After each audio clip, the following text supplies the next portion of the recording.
Welcome to How to Cook Like Chef Bob. I'm Chef Bob. We're here at the Artisan Center in downtown Martinsville, the P&HCC, home of the P&HCC Culinary Arts Cooking School. Today I'm going to show you how quick it is to make homemade chicken strips. One problem is you need a deep fryer, and more people I think have deep fryers. This is a home unit. Here at the Artisan Center, of course, we have a regular full-size deep fryer. But if you are lucky enough to possess one at home, you can do this trick. And the whole point is I'm going to show you how quickly you can make your own homemade chicken fingers. So let's get started. I have some eggs here. I'm just going to lightly scramble up the eggs.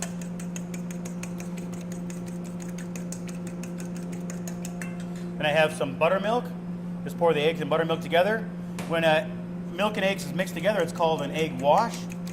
And the buttermilk's great because it adds a little thickness to your egg wash.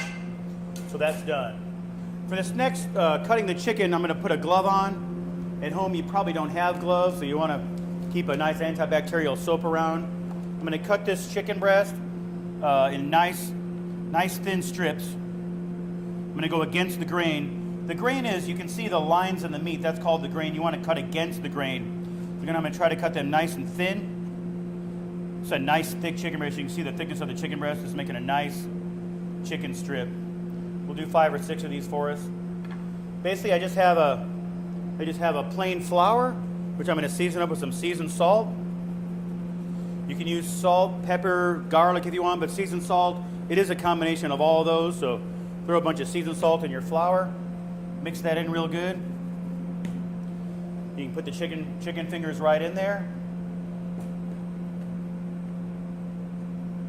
When you buy chicken at the store and it's frozen, it frequently takes a long time to fry up. When you fry up your own chicken, I think you'll be amazed at how quickly it cooks up.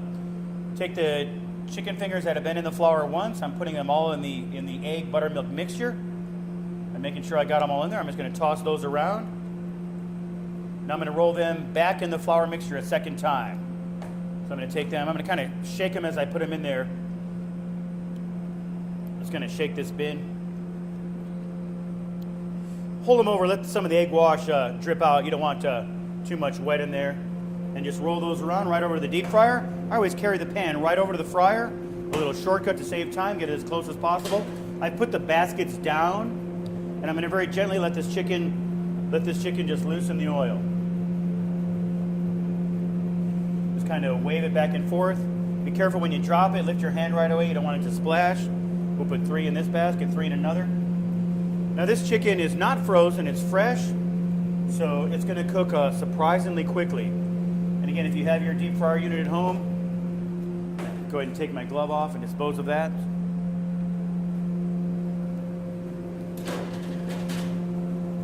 And again, this is a nice home unit. This is the same thing. Again, it has the oil in the basket in it. You can see the same principle.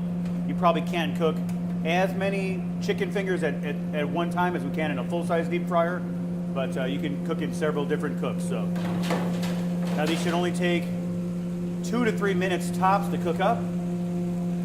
I've got a clean pan which I'm going to put the chicken in when it comes out of the fryer. Never return it to the dirty pan, of course. I'll wipe up our little flour mess here real quick while our chicken's cooking.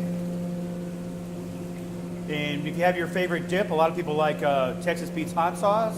Some like ranch dressing. Some like some honey mustard. Go ahead and get that out, because this chicken's going to be ready to eat right out of the fryer. So you can lightly shake the basket around to make sure they're not sticking to each other. You don't want to shake the basket too hard. You don't want to risk splashing hot grease on yourself. You can see them now, they're cooking up. They have a nice breading on them. Cooking up very quickly. They say that chicken is, when you're frying chicken, that when it floats, it's done. That's probably true. I'm looking at the chicken and it'll start to float up.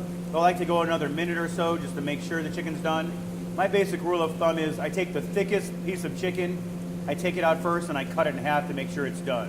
And again, for chicken to be done, it just needs to be nice and clear white with no running pink or red blood. So you want to make sure your chicken's fully cooked. So these chicken fingers are floating. And again, I'll grab our tongs and I'll grab the thickest one.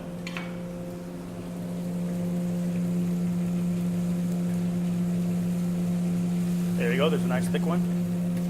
I'll put it in a pan, I'll cut it in half. There's my clean knife, not the one I cut the chicken with.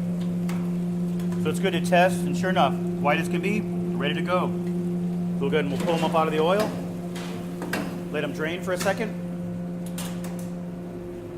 When you're picking up the fry basket, pick it up so it's over the oil. Put a little angle on it, you can see the oil will drip off. And just kind of turn the basket right in the pan. I always like to have a pan to catch the chicken. We'll take it off. And there's ready to eat are the chicken fingers cooked in 3 minutes or less. All right, well that's all we have for today. Thanks for coming by the Artisan Center. This has been How to Cook Like Chef Bob. I'm Chef Bob. We'll see you again soon.